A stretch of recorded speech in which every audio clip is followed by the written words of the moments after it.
તો ટીમ ગુજરાતનું પ્રતિનિધિ મંડળ વિશ્વના સૌથી મોટા પ્લેટફોર્મ વર્લ્ડ ઇકોનોમિક ફોરમ ખાતે વિકસિત ગુજરાત 2047નું વિઝન રજૂ કરવા માટે દાવોસ રવાના થઈ રહ્યું છે।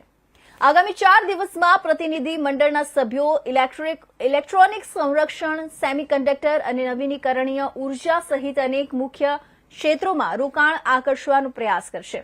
ગુજરાતને ઘણા વર્ષોથી વૈશ્વિક સ્તરે સૌથી મોટી પસંદગીનું સ્થળ તરીકે ઓળખવામાં આવે છે।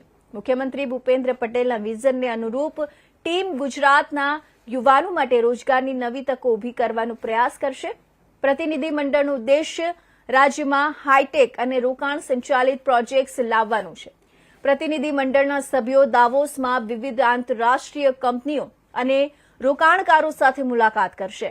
તેમનું ધ્યાન ગુજરાતમાં રોકાણ આકર્ષવા અને રાજ્યના ઔદ્યોગિક વિકાસને પ્રોત્સાહન આપવા પર રહેશે।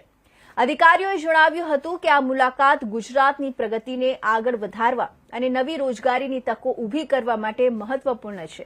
આ મિશન ગુજરાતના વારસાને વૈશ્વિક સ્તરે વધુ મજબૂત બનાવવાની આશા રાખે છે। ટીમ ગુજરાતના પ્રયાસો રાજ્યના આર્થિક અને સામાજિક વિકાસમાં ફાળો આપશે।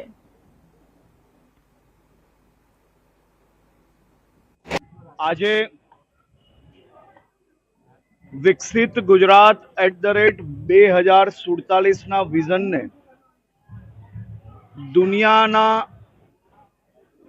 મહત્વના પ્લેટફોર્મ પરથી દુનિયા સુધી પહોંચાડવા માટે ગુજરાતનું એક પ્રતિનિધિ મંડળ વર્લ્ડ ઇકોનોમિક ફોરમમાં ભાગ લેવા માટે જઈ રહ્યું છે।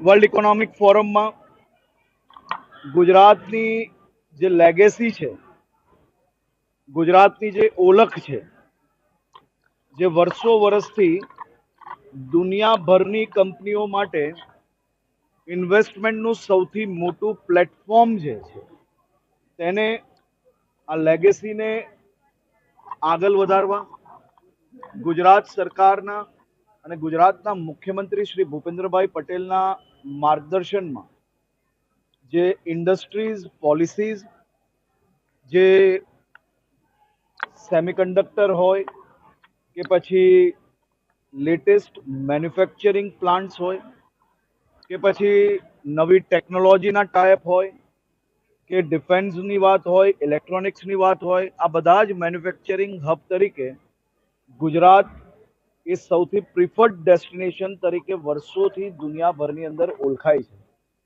અને આજ ગુજરાતના યુવાનો માટે હજી વધુ નવી તકો કઈ રીતે મેળવી શકાય તે માટે મુખ્યમંત્રી શ્રીના માર્ગદર્શનમાં આજે ગુજરાતનું એક પ્રતિનિધિ મંડળ બનાવવામાં આવ્યું છે અને આ પ્રતિનિધિ મંડળ આજે દાવોસ જઈ રહ્યું છે।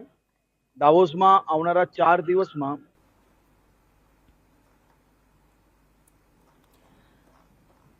તો સમાચારમાં આગળ વાત કરીએ બનાસકાંઠાની।